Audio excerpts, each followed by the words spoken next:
It's the same time that all that is going on in New York. ICE has busted a trio of MS-13 gang members terrorizing parts of the state. Each of the violent gangbangers come with a lengthy rap sheet ranging from attempted murder to assault and more than two of them, entered the U.S. illegally under the Biden administration. The other in late 2016 under former President Obama's watch. Let's bring in Tricia McLaughlin. She is the Assistant Secretary for Public Affairs at the Department of Homeland Security. Here's the rap sheet on these three collectively. 14 counts of attempt murder, 49 counts of assault.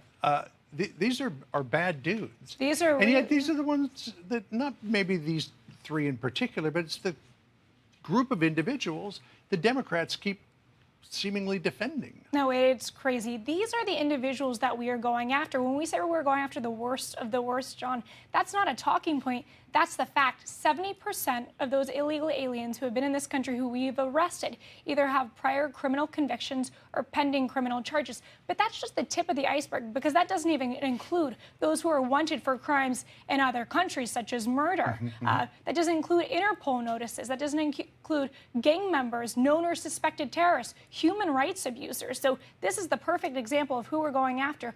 Between the three of them, 14 counts of attempted murder. Those are not people you want to be your neighbors or be living on American streets. Yeah, I remember a couple of weeks ago, maybe 3-4 weeks ago, we had the case of this two, I think it was Omaha, Nebraska, that they were arrested in. One of them had a Interpol red notice against them, and they were still allowed to come into the country, which clearly would indicate that nobody ran them through any kind of a database before they paroled them into the country. No, exactly. Actually, just 2 days ago, we arrested two individuals who were wanted in Mexico for brutal murders, including murder with a machete and shooting someone to death. And yet, those people are considered non-criminals by the media. All right. So there's a detainer that's been lodged against these three by ICE. They're currently in the custody of Nassau County.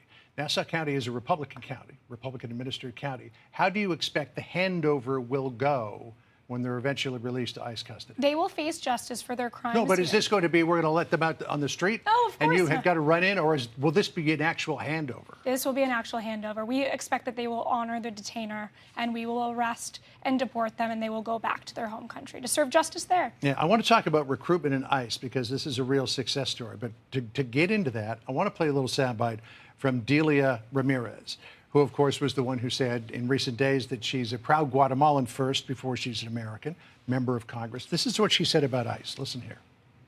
Tom Homan, let me tell you, all over the country, we will continue to stand up for our rights, and we will continue to call out the terrorist organization that is ICE. You took issue with this on X a little while ago. Oh, of course. Any freedom-loving American should take issue with this. This is a sitting member of Congress who's likening our law enforcement that is enforcing the laws on the books in Congress. She's comparing them to terrorists. That is absolutely despicable. But not just that, she's bragged publicly that members of her family are in this country illegally, that they're breaking the law. And further, of course, she said that she's Guatemala first and an American second. All right, so let's get to recruitment now, because Democrats have described them, ICE, as terrorists, the Gestapo, stormtroopers, secret police.